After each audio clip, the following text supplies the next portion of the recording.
I'm Tariq Melrose. What we witnessed today wasn't just a failure to lead. It was a case study in avoiding responsibility with a straight face. They call it strategy. I call it stalling. But stalling only works if there's no one watching. That's where we come in. Subscribe now, because accountability begins with attention. And we're paying attention. Jasmine Crockett shuts down GOP lies with the Constitution itself, proof that MAGA fears facts more than justice. Watch how she exposes Trump's anti-Constitution agenda and reminds the GOP due process isn't optional. Stay tuned. This is Democracy Defended. Welcome to the clip. Thank you, Mr. Chairman. I think I just want to kind of distill down what my colleague, Ms. Jayapal, was talking about, and I am definitely going to yield some time to her. I think our concern is that because somebody says something, that doesn't make it evidence. And right now, what we have is people saying, well, we have evidence. As attorneys, we know that that evidence has to be tested in court, and that is what due process really looks like. It's not just saying that somebody is MS-13. It is a matter of a judge determining whether or not that evidence would be admissible and having the ability to look at the credibility of the witness offering that evidence, such as when we're talking about Kilmer. If we look at that, it says I've got a couple of articles. There's an article that says government's case against Abrego Garcia is based on PG County cop who was on the SA's do not call list because he was not a credible witness. The only person that said that he was MS-13 is a cop that ended up being, I don't think he got fired, but he definitely, never mind. He did get fired. So we're going to say that we're going to base our entire case, so to speak. This is why we have courts. This is why we are talking about due process, because that's what it looks like. It looks like more than somebody. Listen, I can't tell you how many lies are made up by MAGA followers about me. I done been all kinds of things, and none of it is true just because they put it out there on social media. That is the problem that we're having right now in this country, is that it seems like nobody cares about the truth anymore. And what we're trying to do is say we have a fact finding, and let me be clear. I am not saying that the criminal justice system or any other justice system has ever always been perfect. I am not trying to say that. But we do have a system, and that system is supposed to be based upon the Constitution. And right now, like literally due process comes from the Constitution. This should be the highest protections that one can have in the land. And right now, it seems like y'all don't care about the Constitution, unless it's the Second Amendment, and that's misinterpreted as well. There's other amendments to the Constitution, and we don't get to just change it because our fearless leader says that he doesn't like certain parts of the Constitution. We have a process, again, to get amendments, right? There are people that don't like the fact that there was an amendment so that women could vote. And guess what? We ended up with something like the SAVE Act because we don't want women to vote. Literally, but I'm getting off track, so I'm gonna go back because I know that Ms. Jayapal wanted some time. So I will yield my time to the gentle lady from Washington. Thank you. Gentleman from California is recognized. Thank you, Mr. Chair. I just wanted to briefly address a point brought up by the representative from Texas, who accused me and my colleagues over here of ignoring the Constitution. And if that were true, that'd be a very serious matter. So I did want to just inquire as to what exactly the accusation is. So I'll happily yield to the gentlewoman from Texas if she'd like to respond. Do you believe that someone who has snuck into our country, entered the United States illegally, that the due process requirements for that individual are the same as they are for a U.S. citizen? I thought the question was for me, but it seems like the lawyers on this side, or just my entire team, knows the answer. Mr. Chairman? Per the Constitution, yes, if you are on our soil, you are guaranteed due process. And the fact that there's even a question is why we are struggling right now. In addition to, an additional issue that I have is the executive order that was signed by the president that seemed to get rid of birthright citizenship which also is laid out in the Constitution, which is why even the most conservative judges have ruled against, there is no one that has ruled that that was okay. Okay, thank you. You're welcome. So Thank you. that's simply untrue. The Supreme Court has made it very clear that due process is a context-dependent inquiry. And someone who is here illegally in this country facing deportation, the requirements of due process are specific to that context. And the problem is that during the last administration, we had 10 million people who came into this country without the least amount of vetting. And it's created an enormous backlog in our immigration courts. Now, what we actually did in a measure that we passed in this committee a couple weeks ago, which I believe every member of the Democrat minority opposed, is we sought to provide the resources for our immigration courts to operate in a fair and efficacious manner by increasing the number of immigration judges, of lawyers, of courtrooms, in order to remove this backlog of millions of cases that now exist. So I think it's highly problematic to hear arguments about due process from the side that is actually voting against providing the resources that are needed for due process. But I think it's even more problematic to make the argument that an illegal immigrant, perhaps with a criminal record facing deportation, should receive the full measure of due process that an American citizen does. That simply is not what the Constitution requires. I yield back. Mr. Chairman. Can I answer, since you still have time? Yeah, I'd be happy to yield for a response. Okay, thank you so much. So I just want to clarify, and I know that there's lawyers on that side. It's just like we have different standards in general. Like, you have a higher standard when it comes to a criminal case versus a civil case, right? So its preponderance is going to be the burden on a civil case, and then it's going to be higher as it relates to a criminal case, right? It's beyond a reasonable doubt. That is going to be the burden of proof. When the Supreme Court was making distinctions, the distinctions weren't necessarily between, is this person a citizen or is this person not? It wasn't a matter of certain people are not allowed to have due process, but it's kind of like there's different ways to evaluate things. The amount of protections that you are going to have in any criminal case.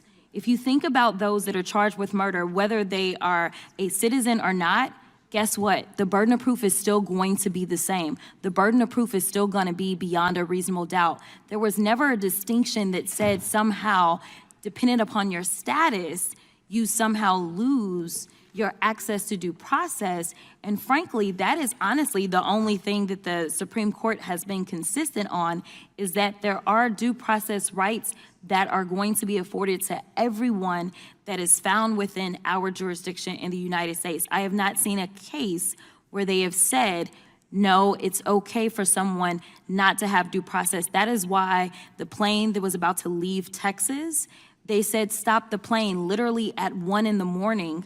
because there had not been due process for those that were currently being held in the administration's custody. And thank you so much.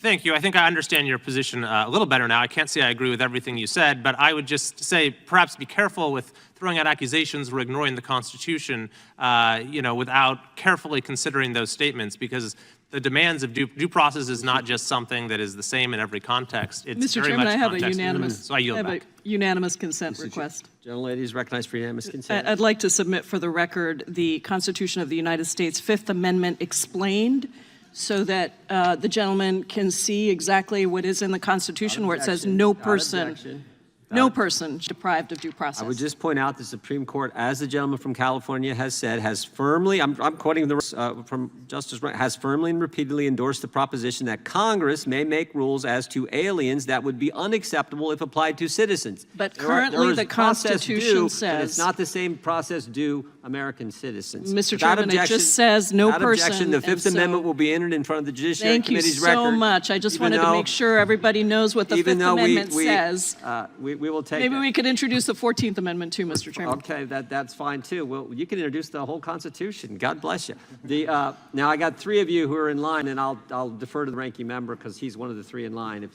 But you can decide. Cool, but let me first. It should be quickly, guys. Okay. A few.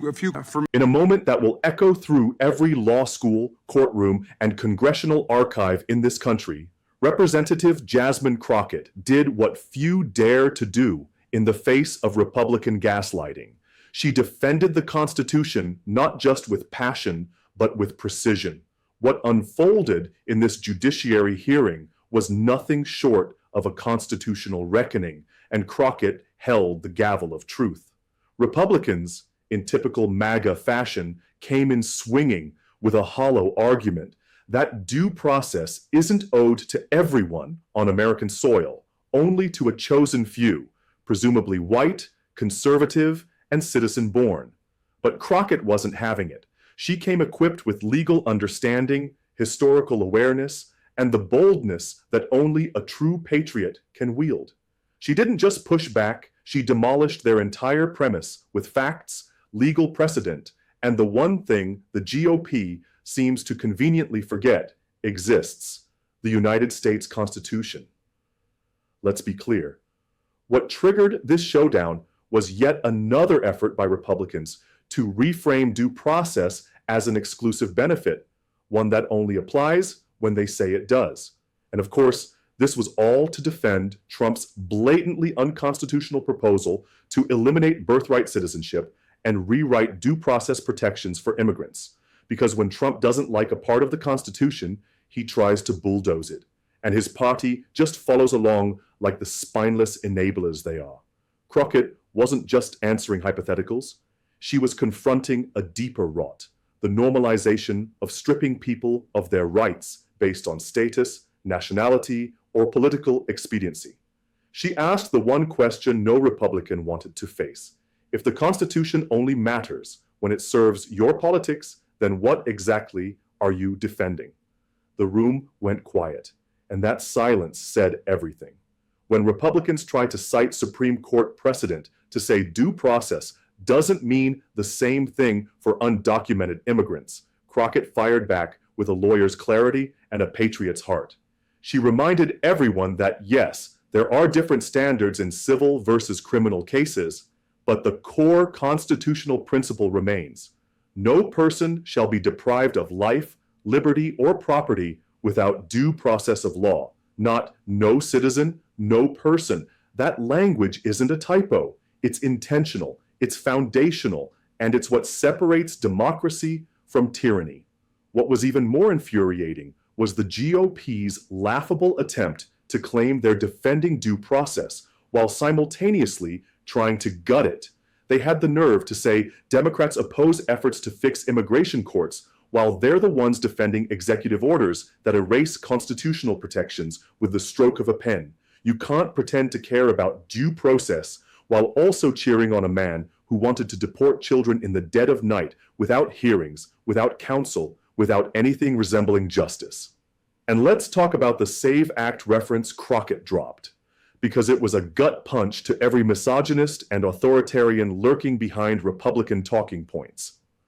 When she drew a line between historical efforts to deny women the right to vote and today's attempts to undo constitutional protections, she made it clear this is the same fight, dressed in different rhetoric. The GOP doesn't want a justice system, they want a control system. One where the rules are different depending on your race, your citizenship, your gender, or whether you dare criticize Donald Trump. Crockett's moment was also a stinging reminder that the Republican Party doesn't care about the Constitution. They care about the cult of personality around Trump. They weaponize the Second Amendment while ignoring the Fifth. They quote the First when they're spreading hate speech, but go silent when journalists are under threat. And they try to rewrite the 14th when it becomes inconvenient for their nativist, xenophobic agenda.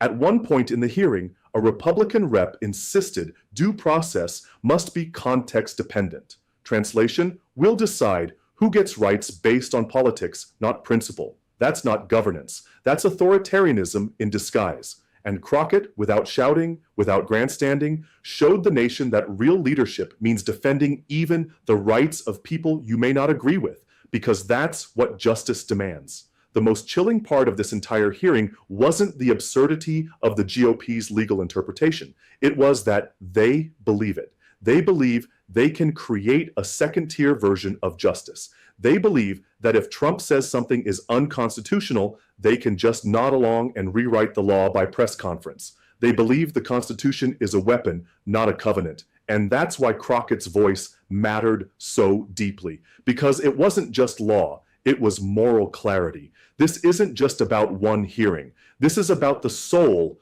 of the American legal system. If due process becomes negotiable, then everything becomes negotiable. Your rights, my rights, the rights of anyone who lands on the wrong side of a border, a badge, or a ballot box. Crockett understood that. The GOP didn't, or worse, they did and didn't care. Let's also remember that Crockett wasn't defending undocumented criminals. She was defending the Constitution itself. She was defending a principle that's older and stronger than any one president, party, or platform. That justice is blind, not selective. That's not radical. That's American. As the GOP scrambles to cover for a man who openly talks about terminating parts of the Constitution, Crockett is standing guard. She's not defending people who break the law. She's defending the law itself from people who think it no longer applies to them. This has been Tariq Melrose, and you've been watching Tariq Melrose Vlogs. If you believe the Constitution is not a buffet where the GOP gets to pick and choose, then you're in the right place. Subscribe, share, and stay loud. Because if we don't stand up for due process now, the next thing they come for might be your rights. See you in the next one, where truth still matters and cowardice has no place.